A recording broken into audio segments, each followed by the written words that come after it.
Sometimes someone enters our life who seems as if they were made for us. Their thoughts and fantasies take over our mind, even when we know there is no future in that relationship. We want to forget, but the more we try, the more entangled we become. Why does our mind do this? And how can we break out of this cycle? In this video, we will analyze why we can't get someone we can't have out of our minds, and more importantly, how to finally let them go.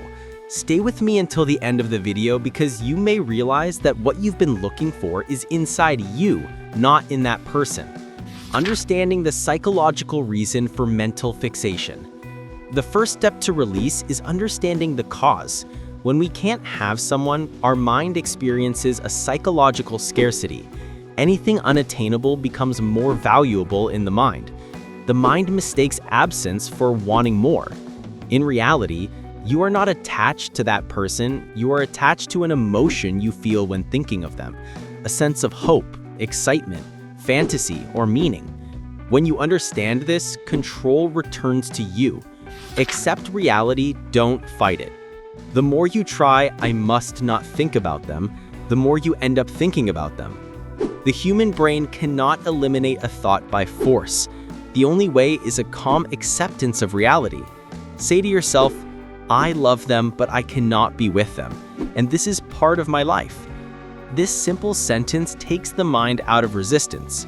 Release always begins with acceptance, not denial.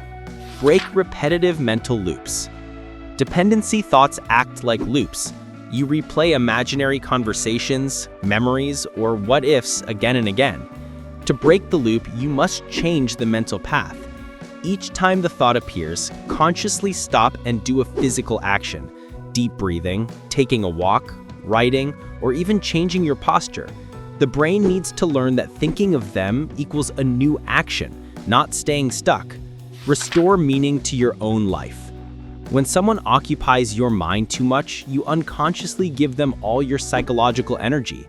You must return that meaning to yourself. Do things that engage you in your own life. Learning, a sense of purpose, exercise, a personal project, anything that brings a feeling of progress. The feeling of progress is the strongest medicine for a dependent mind. Change your inner dialogue. Often you tell yourself, I can't live without them, but you must change the language your mind uses. The mind believes whatever sentence you repeat. Instead, say, I can carry on even if I feel lonely. Over time, your mind will shift from not having them to having yourself. Understand the difference between love and dependency. Sometimes we think we are in love when in fact we are merely dependent. Love respects the other person's freedom.